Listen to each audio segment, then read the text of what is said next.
That was inspired by like Kill Bill. Kill Bill did that, and a lot of stuff in the Ah, '70s did yeah. that. The Very Pussy nice. Wagon, yellow and red. Because as far as I'm concerned, if you're gonna have something that stands out, you have to do it. When Leonard Joe speaks, episode 7. Boom. How do?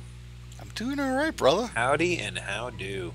How are things going on the geek front these days? Things are going okay on the geek front, and the first thing, this is going back to, was it our first? No, it wasn't our first episode. But anyway, I was thinking about Captain America You always think about because, Captain America.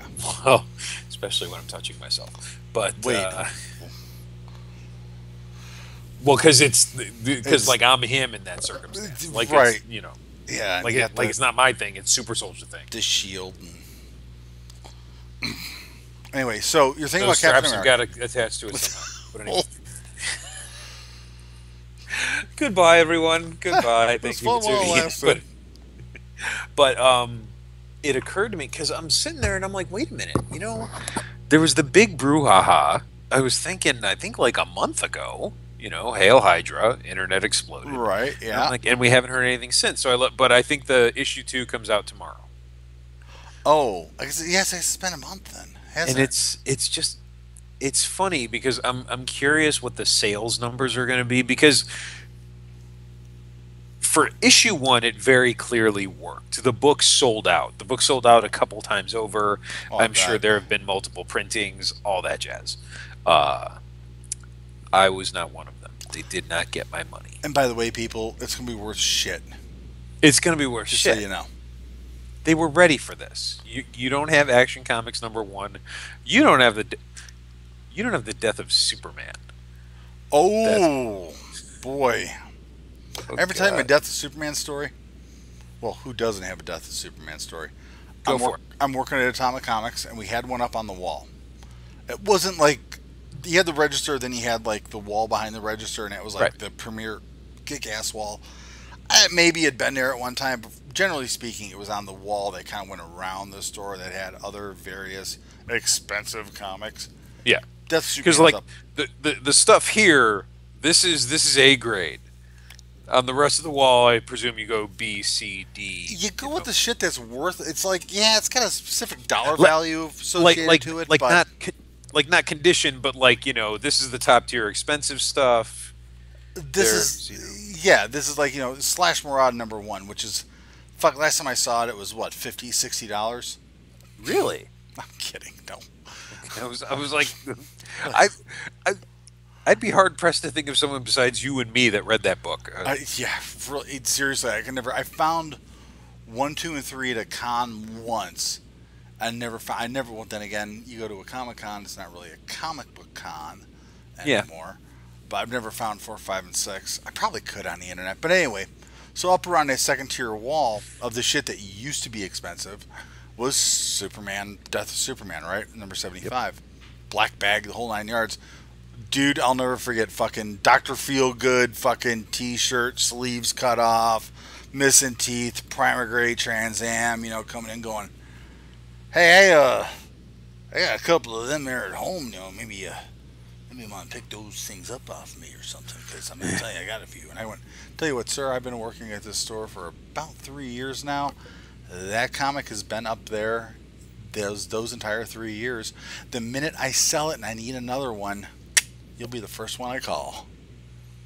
And Do you remember what it was priced? Was it like it 50? was $75. They wanted 75 Yeah, bucks. we had 75 on it. This was also about 20 years ago. Still Yeah. optimistic. Printed so many of the motherfuckers, they had to go into second and third printings. People were buying fucking stacks and going, I'm going through college on this. Hey, fully admit, we were all sucked into that. That was how it was in the 90s. Well, especially since it's the eternal fucking catch 22 because you take it out of the bag, it's worthless. I You leave it in the bag, that bag's not acid free. It's going to destroy the book eventually. They didn't use acid free Oh, plastic for those fuck those. things. Whatever the fuck cheapest there was. There's a Fucking great ridiculous. book I listened on audio. It's the history of Marvel Comics. I wonder if I can find it here real quick. It Okay. is fuck, if I can get a copy of it, I would love to give it to you. It was like $30 to buy this fucking thing, but it is fully this. Here we go. Books. Did I get it on Audible? I think I got it on Audible. We might be doing ads for Audible. I God, don't. I've got to.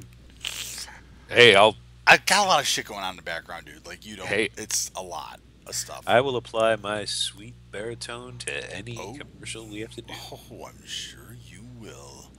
Did I buy it Do on you the like Apple books? Store? Do you like audiobooks? Get Audible. Are you The butt ugly fucking with A, man. nasty ass taste? Do you like pancakes? It Well, have I got a deal is. for you? If I got a deal for.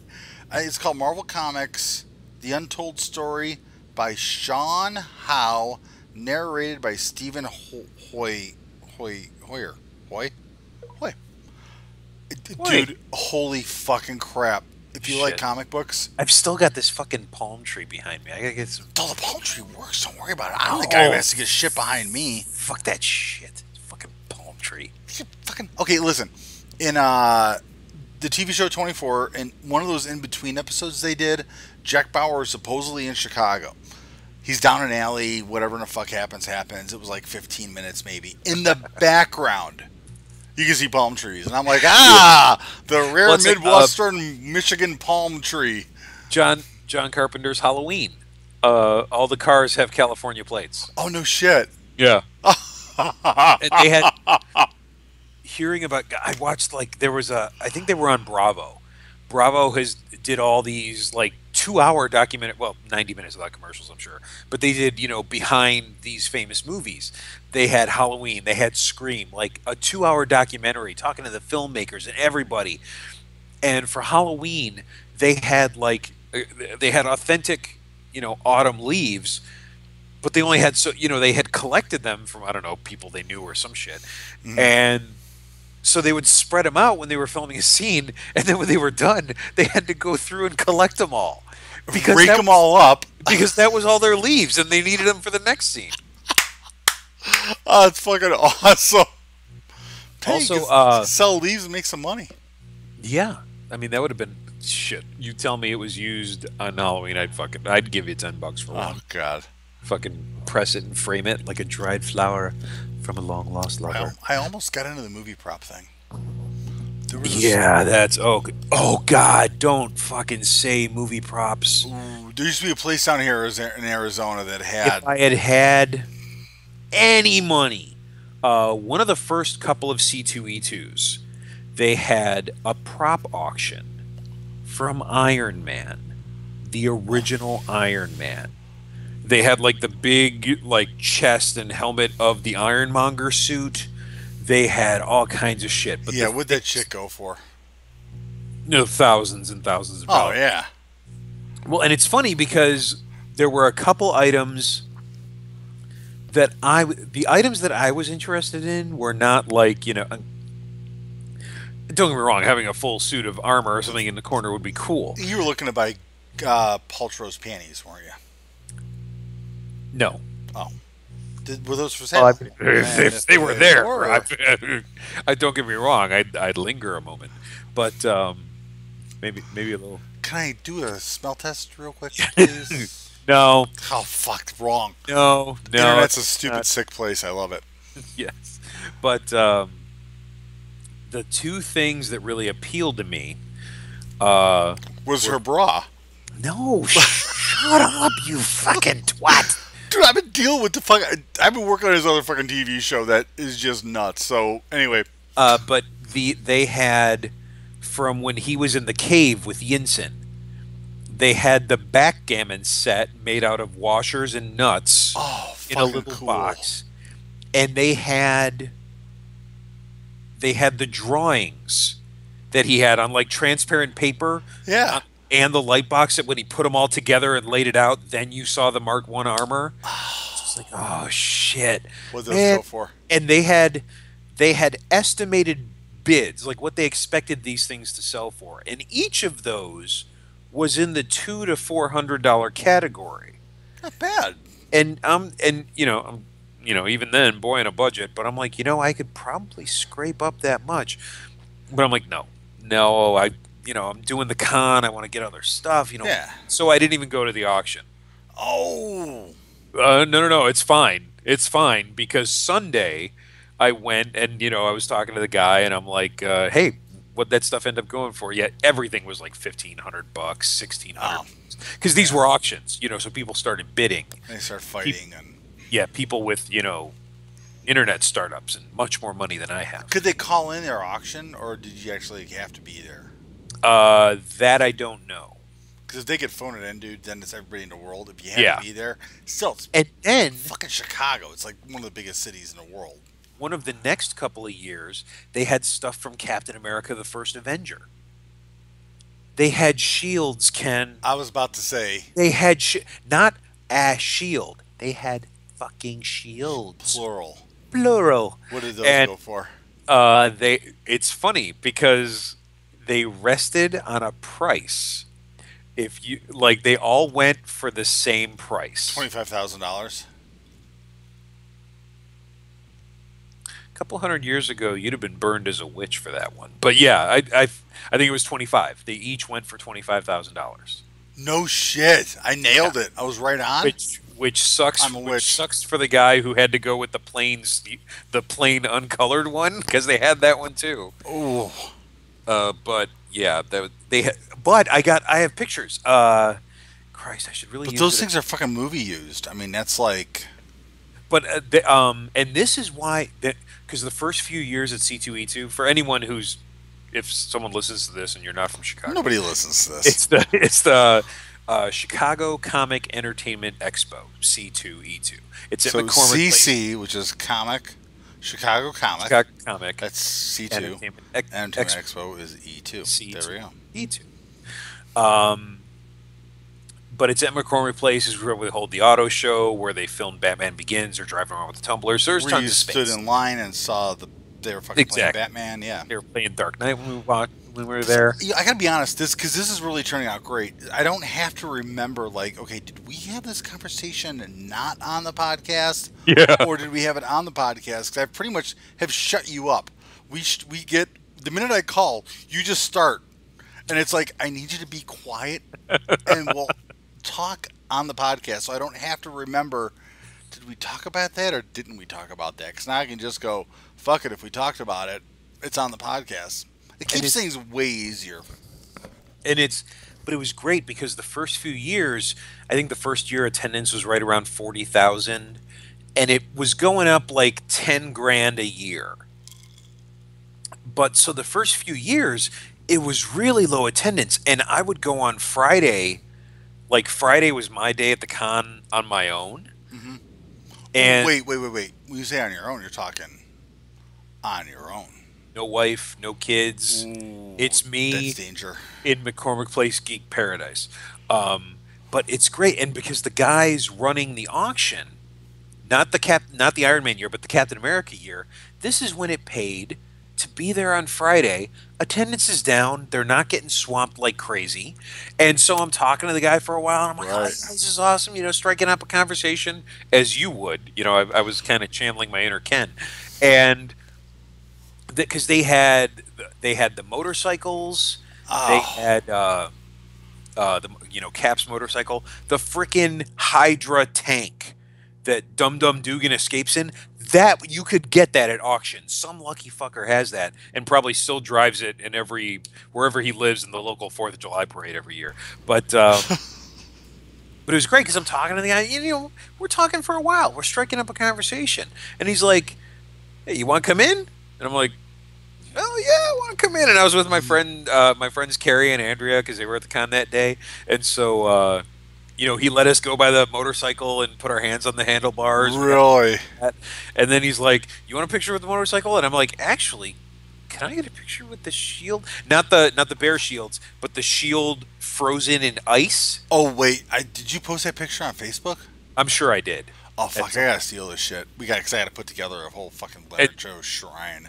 Right. And so there's a picture of me with my arms out, and I'm like, "Yep. I'm with Cap Shield right here," and it was fucking fantastic. Fuck. Now, have you met anybody from any of the Avenger movies while at the con? No. I'm pretty sure. I know Chris Hemsworth did C2E2, possibly the year of the first Avengers or when Thor came out. I didn't go to his panel, uh, just because I'm like I'll be stuck in because I'm not gonna go to a con and stand in line all day for a panel. Fuck that. Now, No, have you seen the remake, or not the remake, but the new Vacation movie, National Lampoon's Vacation? no. Dude, he's in it. You know what? They're remaking all these fucking movies, and like there's a reimagination. And he's or in whatever. all of them. He's in the remake of Vacation. He's in the remake of Ghostbusters. I think I did hear that. I think you're He's right. Annie Potts in Ghostbusters. He's the receptionist. Oh no shit! So the female Ghostbusters have a hot receptionist too, which is funny. That's I'm not funny gonna that you call Annie Potts hot, but okay. I'm not saying I Annie want Potts to is kick her out. smoking hot. Yeah, I'm not saying I want to kick her out of bed for eating crackers, but at the same time, you have a choice between her and Farrah Fawcett. Maybe I need to rewatch Ghostbusters. Not just that, but like her whole body of work. I have to see what else she's been in. I don't know. Maybe I'm just confused. She was on. I mean, I heard she was on Designing Women. I think. Oh, that rumor. Yeah. Well, I mean, I know of that like obliquely. I never watched it. Well, that was like me with Sex and the City when that thing was out. I knew about it because it was on TV, and I heard people talking about it. Like I lived with I the knew girl about at it the because time. it was on TV and there were boobies. Fucking Kim Cattrall, man. Right. Oh. Okay, here's a good geek topic for you. You know what's weird? You know what I really kind of dig? Something the femme cosplays. Like there's Attention whores. well, yes, but I mean there's that group of 4 gamer girls. It's got unicorn in the name. Do you know who I'm talking about? Nah. Anyway, the one year they posted their Halloween pictures, and one of them was dressed as Han Solo, and not like a, but not like with a midriff bearing shirt, like not sexy Han Solo. She just dressed as Han Solo. Yeah, I know a girl who did that, but it's hot whenever they do that because I do That know. is fucking hot. Dude. I know. I'm maybe friends with maybe girls. I love these characters in a way that I'm not really ready to accept. That's possible, but I'm just like, that's smoking hot. For one of these episodes, I should fucking hook one of those and get him in here. Yeah. Uh-uh. Why do you think I'm doing this? I'm waiting for you to come to that conclusion. But All also, right, fine, I'll do it. Did you see? You remember the Gangnam Style video? They did the David Lopan style video. Oh fuck yeah! Hell yeah, I remember that. Fucking brilliant. They got James Hong to be in the video. How awesome was that? I met James Hong. But on top of that, they found a girl. I'm sorry, she was a dead ringer for young Kim Cattrall, but she was in the Jack Burton costume. Yeah. And I'm just like, yeah. Seriously, yeah. I don't know. It. What can I say? It does it for me. It works. That's all I can say. I'm at your feet, just at your feet. I don't know if. Of course, that's a quote from Tombstone. I don't know if Wyatt Earp would work. I don't know if I'd like the mustache. I like wearing the mustache. I don't want to. Anyway. What, me or you? My mustache. I'm looking on camera here, and I'm like, this shit's really fucking coming in here. Oh, you're a hairy bugger. Oh, dude, I shaved like a week ago, I think. Maybe it was 2. I go like this, and then. Wait, did you mute? I did mute, but I'm back. Okay, good. My thumb was on the thing. So what were we talking about originally? This is why I love this podcast. We're at episode 7. No, we did this last episode. We're hardcore doing it this episode. No fucking plans. We're just talking, and our conversations spiral because we started off talking about one thing. I don't remember what in the fuck it is. I know you don't remember what it is. Yes, I do. Oh. I was talking about Captain America. Steve Rogers' Captain America issue 2. And my main point is, yes, that's where all this Cracks started. me up. Because you're the guy who will do that. You'll bring the conversation right back around. It's like, oh, wait a minute. After 2 hours of bullshit, and this is what we originally started talking with. Okay, yeah. But so I'm wondering, is it really going to worth it? Is it really going to be worth it? Is what you're doing to Cap is It's what are money the grab. sales? Yeah, but what are the sales going to be like on issue 2? A Mm, month has gone past. A month is like a year in pop culture. No one cares anymore. that was my problem with comic books, yeah. Ever This is why and I'll grab a trade and every once in a while. it's a shame because you've got, I'm reiterating a lot of things from our Captain America video, but you've got finally Cap is getting the respect he deserves. He's a global hero. Everyone's interested. You're relaunching Steve Rogers Captain America issue 1, and this is what you do. So they're relaunching him. Well, because he was okay. Well, first they killed him. Is and they he brought a him back. hero reborn by any chance? The what? Is he a hero reborn by any chance? He's a hero fucked with. No fucking But- heroes reborn. Oh God. That's what I'm referring to. Yeah, you see, there you go. Yeah, I kind of had a Fucking Liefeld. Oh God. that was a joke grenade, a little bomb there. Yeah, fuck life. You gave me Forrest Whitaker eye. Talking about Liefeld. Ghost Ugh. Samurai. Was it Ghost Dog Samurai or Dog Samurai? He did that fucking movie, which I never Ghost saw. Dog, Way of the Samurai. There it is. Still haven't seen it, Neither but I have will. I. But I will one day. It's one of those. Linda and I always see it on the shelf, and I'm like, we should rent that later. I'm gonna get Hate the Living, Love the Dead instead. Yeah. So what I And- want to know is it worth it? Because if you had done a straight, and the thing is, because they killed him, they brought him back, and then they wanted to kill him again, I guess, but they didn't want to kill him. So against the students, so he got the super soldier serum sucked out of him, Right. and that aged him. And then he got a hold of the Cosmic Cube and made himself young again, and that's why he's back. Steve Rogers, Captain America, issue 1. Should have been a great new dynamic entry for the character, and can see my instead, hands. Hail Hydra. Yeah. Fucking going crazy. All right, this Cosmic Cube thing. When I was reading comics back in the 80s, back in the 90s, was nothing. Now, the Infinity Gauntlet, now that kind of came into power with Psylocke. Remember, Elizabeth Brock was kidnapped or whatever by the Mandarin, and then she became Lady Mandarin, and then all of a sudden became a fucking ass kicker. Instead of I'm hiding Right. in the back with my cloak on and I'm controlling minds, she became, I'm fucking hot, I'm fucking sexy, I'm wearing the clothes, I'm showing off skin, and I got a fucking blade, and I'm gonna fuck up your head. So this whole Cosmic Cube thing didn't come in until the movies. Well, no, because the Cosmic Cube has always been a big thing in Captain America comics. The Red Skull has always been after it. So And- we're talking even back in the day when we were hanging out and shit. We're talking. Oh, like, yeah. like- Yeah, really? it wasn't. Okay. It wasn't used all the time. It wasn't like the Joker, but it was an object of contention because it was all powerful, and it would make the Red Skull all powerful, and so he was going to take it and use it to resurrect the Third Reich and Hitler and dominate the world. But what the MCU did is adapt it. They made it the Tesseract, and they made it an Infinity Stone, and it's going to lead a new. Now, isn't the Tesseract stolen from A Wrinkle in Time? I think the term Tesseract comes from before that. And But, also, Event Horizon. Did you ever read A Wrinkle in Time?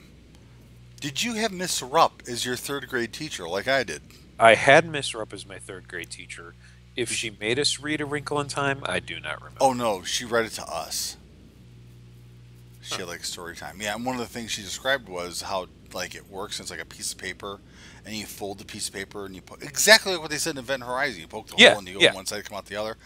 And I remember sitting in the theater on like a Thursday afternoon by myself. I went and saw that fucking movie, and like nobody was in there, so I got the center seat, the perfect everything. And when he does the whole fold thing, I'm like, that's a fucking Tesseract. I could actually talk out loud to myself and not piss anybody off. Right on. And then by the end of the movie, I was, in a ball crying mess, going. In geometry, the tesseract is the four-dimensional analog of the cube. Interesting. Well, there you go. So, Cosmic Cube is the tesseract. Yeah, but we covered all this in another video. We probably did. Yeah. So. Yeah. Have you watched any more Preacher? No. Neither have I.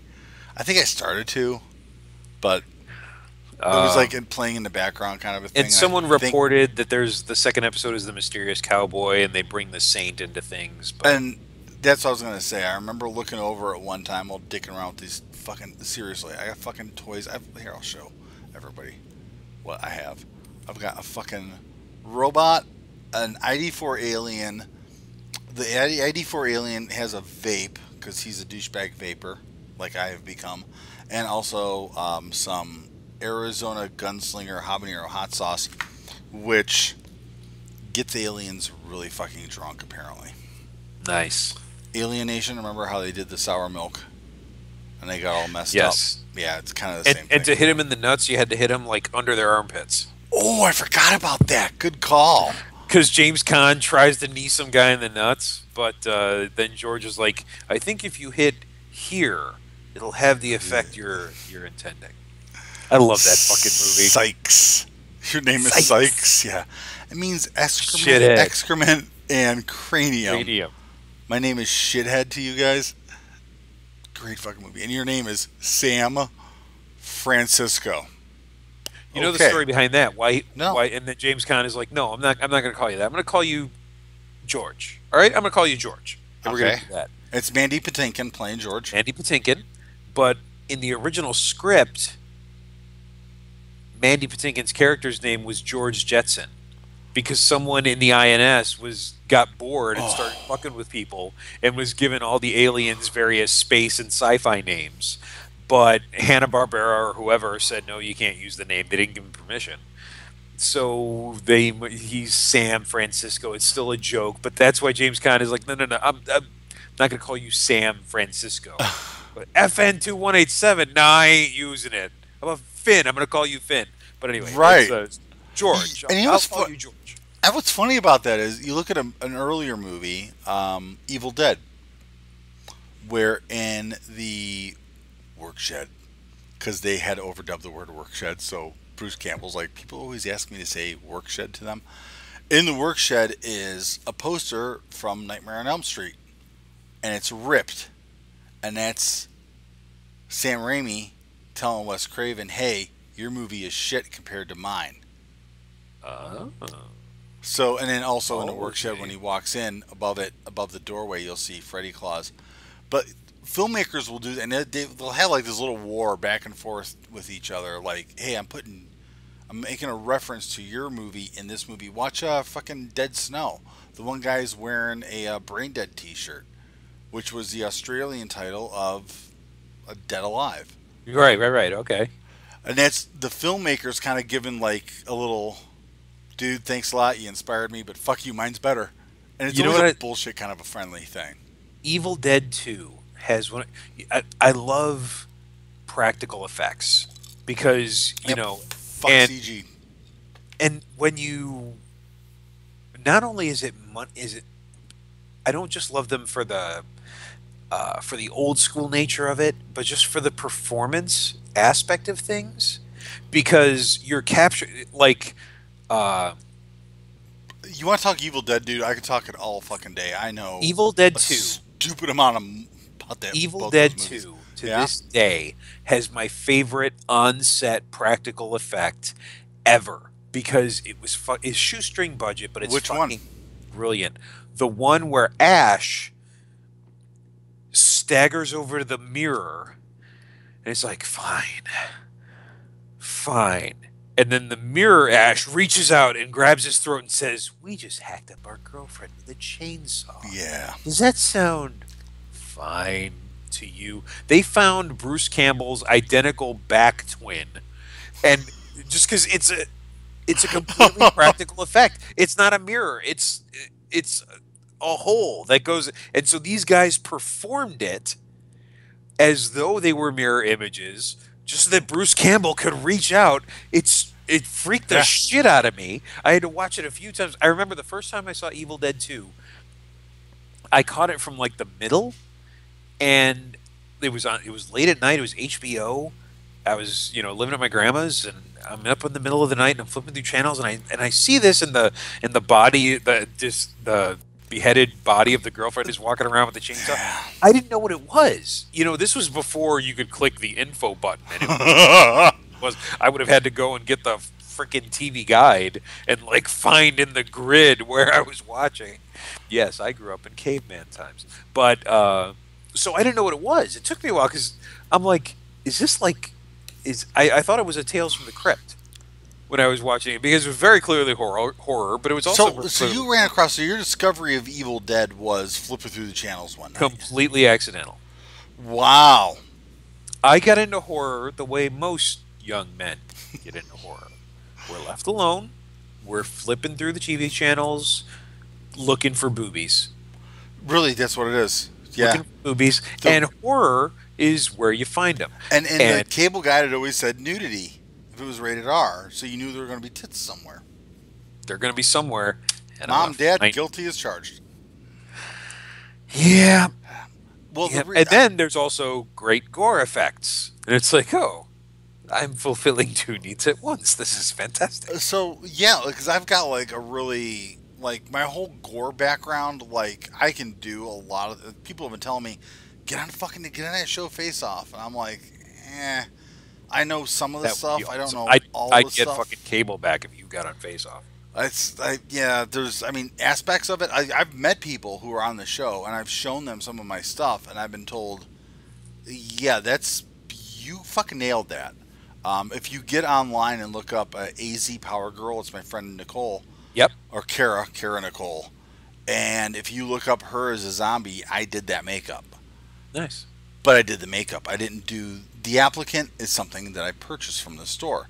I had the means of making like head casting and stuff, but never got around to doing it because honestly it scared the shit out of me. I'm like, what the fuck I'm doing? Like the people that I know who I could do this to, I just would be like, I really want to cast their head. I really want to fucking do this. I have a strange feeling they're going to lose their shit when they got the alginate over their face and I got straws up their nose and they can't fucking breathe or move or do anything. I don't really know anybody stoic enough who would live How through long that. does that take? Like, how long do you have to be encased? I did it on my teeth. I actually made a set of teeth. I learned how to do teeth from the first season of Face Off. I forgot his name. Connor. That's it. Love that guy. Fuck, I was out of town. He was here in Phoenix, and a friend of mine was his chaperone, carting his ass around. And on an emergency call, I got called up to fucking Denver. Ah. It was for work, so I did nothing illegal. Hey, and, did he ever seal the deal with that chicken season 1? No, it never happened. It was a whole TV thing. Because I was asking Kelly, is a girl I know who was hanging out with him. He gave her his he made a DVD at the time about how to make teeth.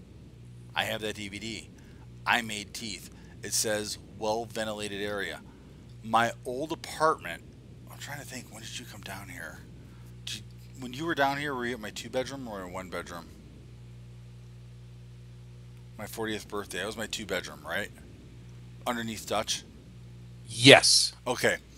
That apartment. So you know the apartment. Yes. My current apartment, like the entire apartment, is probably the size of that living room. I live in a small place. I don't need a lot of room. Yep. That area, I was making teeth. I had to open the fucking windows and shit, dude. It is amazing. These little bottles of chemicals, they look like nothing. When you mix them together, holy shit, my fucking Christ. You can't goddamn breathe. It's nuts. But anyway, I did make a set of teeth. Like, I did it. They didn't look great, but it was just kind of a test set. And then I ran out of supplies, and then I had to buy more and said, fuck this. Right. I kind of sort of know how to do it. Focus. How long? How long did it take for the alginate to sit in my mouth and solidify? 10 minutes, 5 minutes. I mean, it wasn't that long. Okay. I could do a head cast. But a whole head cast is because it's gonna layer up. You got to layer this shit up. But again, it'd be like maybe 10 minutes, And then you got to get it and you got to cut it, and there's a whole thing behind it. But I discovered Evil Dead where you were flipping around, and you discovered Evil Dead 2. My buddy Clint Hodgson, who I would love to get in contact with again because he became a mortician at one point in his life, and I really, really want to do a podcast called Ask a Mortician. Or Morticians Speak, Talk to the Dead, something like that. Or fucking he and I would go to Blockbuster, and just go to the aisle of the stuff that, well, I don't really know what this is. Let's grab it and find out. And that's how we found out Evil Dead. I was still living with Mom and Dad. I was probably 17, 18 years old, if that. And we're watching it in the living room. Dad comes home from work and goes, "What the fuck are you guys watching?" And then it's Dad starts laughing his ass off. And that's when I remember putting it together. Holy shit. This is all Three Stooges stuff. There's blood coming through the fucking the light bulb. That's from A Plumbing We Will Go. Then I'm starting to watch it and I'm like, oh, this kicks ass. Oh, there's a sequel? Fucking A, let's get that one next. And then I bought a book called The Evil Dead Companion, and if there's anything from the 3 movies, anything that happened behind the scenes, this, that, and the other, it's in there. I mean, it's... Have you ever read Campbell's book? I've read both of them, and I met him. Chimps Could Kill? I've read Chimps Could Kill and Making Love the Bruce Campbell Way, I think is the second one. Making Love the Bruce Campbell Way. Yeah, not as good as if Chins Could Kill. Chins Could Kill is a really good fill-out. First off, get Evil Dead Companion, and then kind of top it off with Bruce's book. Met him when he did The Man with the Screaming Brain. Still haven't watched that one. Yeah, well, I learned it's exactly what it sounds like. Yeah. I will admit though, the cover art makes the movie look worse than it actually is. Okay. So if you see the cover art, you'll be like, "This is gonna suck." Hey. It's like it sucks, but not that bad. Hey, they can't all be Bubba Hotep, which is seriously one of the greatest fucking movies in the world. Another movie that I saw where the director was there, the guy who did Phantasm, fucking directed that movie, and he was there. Shit. Yeah, he was there doing a Q&A. And of course, my brother, I bring him with because there's a fucking car in there that he's obsessed with or whatever, or he knows about. And we're leaving. I'm like, "Dan, there was like that car." "Oh, I didn't ask him anything." And I'm like, I fucking yell shit out, dude. When Bruce Campbell was in front of the audience asking people shit or whatever, I may have said something and he's called me a fucking liar. Like, there was video of it, but I don't know who has it. But yeah, Bruce Campbell goes, "Oh man, I wanted to liar." get at C2E2. Anthony Daniels was there one year, and Lexi and Jana were both significantly younger than they are now. This is probably 4 years ago, and it was being filmed, and they had the feed going to the big screen. So and Anthony Daniels, he's working the room. You know, he walks around and he's giving his talk, he's telling his jokes, what have you, and so he saw the girls and he's like, "Oh, hello, how are you?" and what have you, but they noticed that when they got near him, they were on screen. Oh. For 2 little girls is like crack. So eventually Anthony Daniels was avoiding our section because of my children. My buddy Which Denny. is almost as good as when Robert Kirkman threatened to kill one of my children. No way! That's a great fucking story. What's the story? Tell us about it. Speak, Hunter Joe, speak! This is shortly after the prison story wrapped up in the Walking Dead comic. Okay. And so this is when issue 50? Yeah, right. 48 was when it wrapped up, and then 49 and 50 were when Carl and Rick were, on the run and what have you. God, Charlie Adler, fucking rock god, man. Just that cover where Carl, with that determined look on his face, is leading Rick, who is walking like a zombie because he's like just lost it. Rick's fucking gone. He lost his fucking mind. He has the phone. He's talking to Lori. Yeah, and just a mess. I had to stop reading it. 106 is the last issue I read. I had to stop. Inside that issue, when Carl thinks Rick has turned, and when Carl Carl's gone through everything he's got. He's badass, but he's still a little kid, and he kind of curls up into his ball, and he's like, just go, just eat me, just do it. But then we see that Rick is not a zombie, and he's like, yeah, I'm sick. But anyway, Carl would have right around that killed him. And that's when The Walking Dead was ramping up in popularity. That's when it was like really picking up steam and starting to become, that's the beginning of like the phenomenon of it. Because I remember this is before C2E2, so this is at the convention in Rosemont, the Chicago Comic-Con. What year was that? I'm trying to think. Well, they're in the late 100s now. So. Holy shit! So it was like the comic's been like out for like 15 years or something, huh? Oh wait, no, 10. Lexi was a baby. And Lexi is now 10. There you go. This is 9 years and change ago. Was she over a year? I don't know. We'll say 9 years ago. Unimportant. Anyway, so this is when The Walking Dead was really starting to ramp up. And you can tell this because they had like Kirkman was there. They had like a Walking Dead panel. And it was off in one of the side rooms. And so the convention organizers clearly did not have their ear to the ground. They really underestimated the crowd, and we got in there at a good time. So we were sitting in the middle, like midway down in the seats. So we're talking. It was a very wide room, but not very deep. Oh, okay, yeah. So the seats were probably 15 or 20 across. But only like 5 or 6. But deep. Only like maybe 8 rows, maybe 10. Got ya. Probably not even that big. So the seats filled up, and the wall was lined with people, and there were people that they had to turn away because the room could not hold that much, and so it was awesome. And people were talking about it, and I remember, I forget exactly what I asked, but because the art when Lori and the baby were killed, the way it's presented, you see Lori hit, and then you see the baby's hand.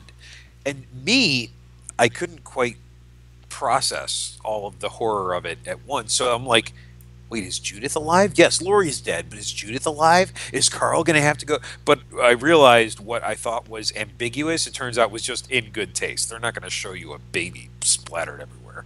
Now they probably would, because they have to keep increasing the fucking shock value. Well, seriously, I mean, dude, that's the reason I stopped reading the fucking book.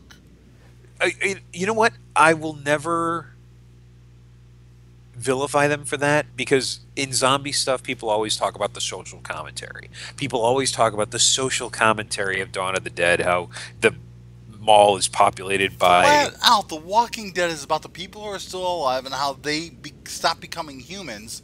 They become The Walking Dead. That's what it is. I mean, it's blatant. It's right in your fucking face. It's Darth Vader walking through going, oh, look, the guy's all big and black. That's obviously the bad guy. It's the same fucking thing. But like Dawn of the Dead and all the Romero films, people like to talk about social commentary. But for me, I don't give a shit about consumerism or the Reagan era or what have you. There was none. Romero's come out and basically said, he goes, no, I just really like fucking the idea of zombies, so I made movies. But for me, the biggest piece of social commentary, of commentary on the human condition, is not the fact that they're in a mall. It's the biker gang. It's the fact that the greatest danger are other humans. Yeah. Because you take away laws, you take away society, people are no damn good. You turned me on to that movie, by the way. You're welcome. And that's and that's what you're seeing in The Walking Dead. There are no laws. And I like that Rick kind of becomes more and more tyrannical as the series goes on. When he's in charge of this place, he's what I love now in the comic. I'm a good few issues behind, but because at the end of the war, so you stuck with it. Oh yeah, they still fucking your Leonard show, man. That's what happens. They still pull The Walking Dead for me. I'm in on that book. You still going to Comic Collector, or you got somewhere else? No, the Defiant Comics in Forest Park on Madison Street. There is a Defiant Comics in Forest Park, there is Illinois. a comic shop on Madison Street. Get the fuck out of here. Yes. It's between Circle and Harlem. Oh. Yeah. You know Kay's Bakery? It's on Madison. It's just I remember east of Circle, and Defiant Comics is like a block over west on Circle. Okay, so you're driving down Circle Avenue, you turn, and then you hit, so you're going, it's in between Harlem and Circle, you said. The comic shop, yeah. Okay. So, I remember where Crater Wolf used to be. I think it's a bank now. Even if you remember what the fuck Crater Wolf was. Yeah, there was also a video store. Yeah, right around there. And across the street from that was a fucking video store. Ed and I used to go there. Ed was in the fucking, like, my mom still subscribes to the Forest Park Review. And Ed was in there with, like, possibly a daughter or something. And Ed's parents were almost in that TV show, The Chicago Code. They almost used it. It's the whole thing going on there. But yes, I know exactly what you're talking about. All right, so anyway, deviating once again. Hang on. Let's reel it in. Robert Kirkman threatened to kill my baby. So how did this happen? Because it was a baby at the time. I remember I was commenting because, like, a few issues before the prison happened. Wait, did he kill Judith? Yeah, Judith was killed off too. Because he wanted to kill Jaina? No, this is Lexi. Lexi? Yes. This is when Lexi was a baby. There you go. All right, hang on. So, and I remember, this is what I talked about, you know, when I asked him a question or whatever, because I remember a few issues before the prison happens, you know, Lori is sleeping, the baby is fussing, so Rick, you know, it was one of the quiet moments in the series, which is a shame that didn't get translated to the screen as much, because I liked the boring issues of The Walking Dead. I loved the parts where Carl and Sophia were just talking for a couple of pages, and that was really great stuff, and it's a shame you haven't gotten that on screen. But anyway, and I remember Rick, you know, he's walking along, he's like, no, let's let mommy sleep, okay, and there's a panel where it's in profile, and Rick is face to face with the baby, and he's like, I love you, Judith, you know, and I'm reading, and I'm like, shit, he's gonna kill this fucking baby. There you fucking go. Yep. And so I got a piece of his style, and you know, somewhere in his talk, he's like, "Oh, I knew that baby was gonna die as soon as she was conceived. No, that baby wasn't gonna stick around." And was the baby his or was it Shane's? They've never ever said, but it's Shane's. Come on. Well, how long was Rick out for? They've never said. They've never given the timeline. But when Rick finds out Lori is pregnant and someone, I think, old dude's name. What's the old guy's name? Herschel? No, the Dale. That guy got a couple hot rods with him. Yeah, I think Dale was talking to Rick, and Rick is like, Jesus, you think I haven't been thinking about this? Lori and I have done it once since I've been back. So either Rick is a very potent man, or it's a little baby. Yeah, Shane. it was Shane's. Yeah. But anyway, so I can't, and shit, losing it. Where were we? So anyway, so yeah, the baby had gotten killed off, and right, yeah, and he killed the baby because of Lexi. No. This is after that. This is after all that happened.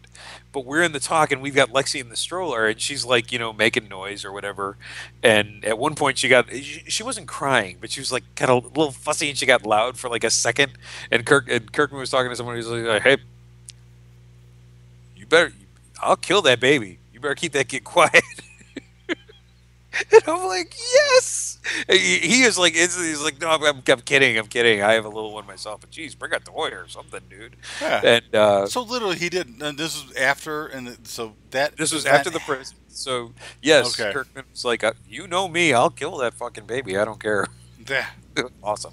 And my wife can never say that I don't love her and I don't sacrifice for her, because after that, and this is never going to happen nowadays because he's, you know, Robert Kirkman, but I remember I had I think I right after the panel I had taken Lexi to change her or something like that, and Kirkman was in the hall, and Dawn got to chat up Kirkman for a few minutes, Nice. and I had the baby, and she like kind of made eye contact with me to say, "Do you want to switch in here? Because you're Yeah. kind of senior partner on comics," and I'm like, "No, go, you're fine." Yeah, like, fuck, I got the kid with me. He's gonna kill it. So no.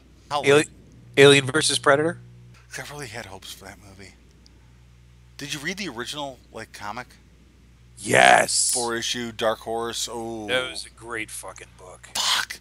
I found out they're making the movie, and it's like, and then it turns into this weird It's like, pyramid really, you do this. I bullshit. want to see. Have you seen the second one?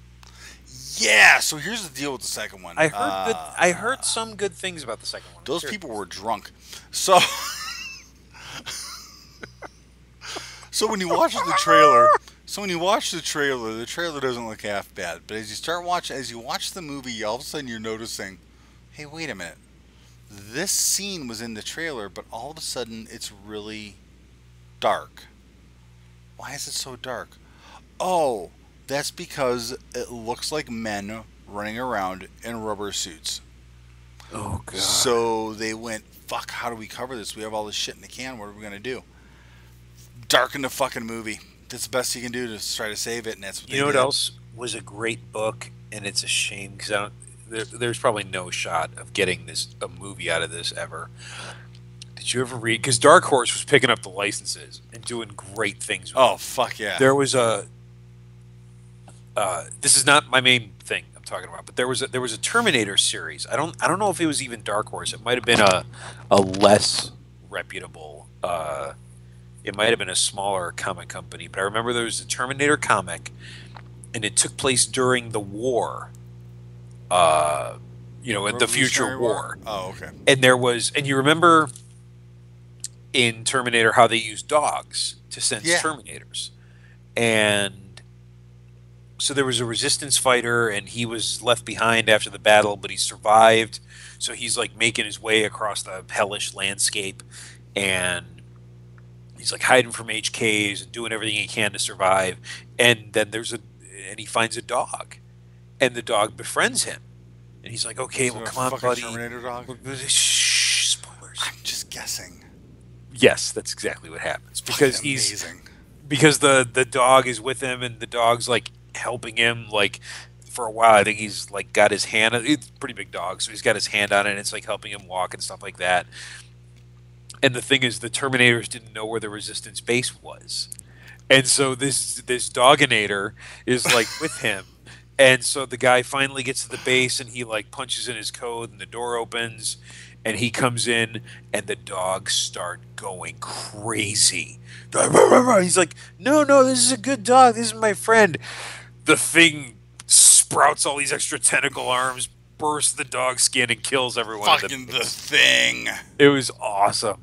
And so the final shot was, and it was talking about how they took our last security away from us. They took the one ally we had, and the last frame is like a dog, but with glowing red eyes, and that was pretty cool. But because Dark Horse was picking up licensed stuff like crazy in the '90s, and just producing comics, Predator, producing Aliens, really Terminator. great comics. Aliens versus Predator. Fantastic. Did you ever read Terminator versus RoboCop? No. Written and drawn by wait for it, Walt Simonson. Get the fuck out of here. Walt fucking Simonson did that book, and it was beautiful. Because it turns out in old Detroit, Murphy's going around, and he's one of the gods. Like, I mean, Walt Simonson's like, yeah, yeah. Simonson, Thor, all that stuff. And it's funny because you remember in the first Terminator or in the first RoboCop, how he had to fight the Ed 209s and he got away from her or whatever. Yeah. And the Ed 209s were really unstable. In this comic that takes place after that movie, Murphy's the only one the Ed 209s listen to. Like, he'd be walking in somewhere and he'd be like, "Secure the perimeter." And they'd be like, "Yes, sir." And they'd go and do what he says. And he could, like, one of the techs at the police computer lab or whatever, like developed a program so he could interface because his brain was attached to machines. Yeah. So they could plug him into a computer and he could access the data and whatnot. He accidentally accesses the wrong thing, and Murphy is how Skynet achieves sentience. No fucking way. In that story, Murphy, it was sometime last year. I think they reissued this as like a hardcover. Dude. Dude. Yeah. Holy shit. It's fucking great. And that's a fucking tie-in of tie-ins like that. Yeah. And so then I don't know if someone working for Skynet does it, but they like abduct Murphy and they hook him to a computer, and then it's awful for him because at first, whenever he did it at the computer lab, it was this program where he was meant to be in control, but no, now he's subjugated by the computer because the computer wants more, I don't know, sentience or whatever. Yeah.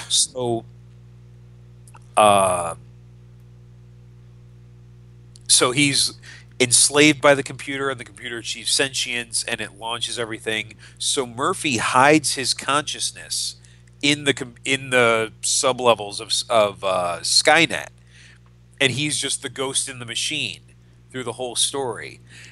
And then eventually, he's slowly over years building more and more pathways, getting more and more access, and he is eventually able to take over one Terminator manufacturing facility. And so he makes an army of RoboCop Terminators to go and assault Skynet. Oh my fucking god. It's seriously, it was nerdgasm. How many issues was it? 4 issues. That was fucking Dark Horse back in the day, brother. That was it. 4 issues. 4-issue series. Boom. I was talking to someone last night, and I mentioned, they said Maddie, and I was like, oh, like Maddie Hayes and David. Addison. And David. See, there you go. I'm like, I'm gonna get fucking kicked out of the fucking fan club. I couldn't remember. I had to get online and look up. I could not remember. Maddie Hayes and David Addison at the Blue Moon Investigation. What kind of clothes do you suppose were worn by a man with a mole on his nose? Who knows? Did I happen to mention, did I bother to disclose that this man I'm seeking with the mole in his nose, I'm not sure of his clothes or anything else, except he's Chinese. Big clue by itself. I'm sorry to say, I'm sad to report, I haven't seen anyone at all of that sort. Not a man who's Chinese with a mole in his nose or some kind of clothes that you can't suppose. So, get away from this door and get out of this place, or I'll have to hurt you. Put my foot in your face. See, there you go. Thank you. Leonard Cho spoke, ladies and gentlemen. Good night, everyone.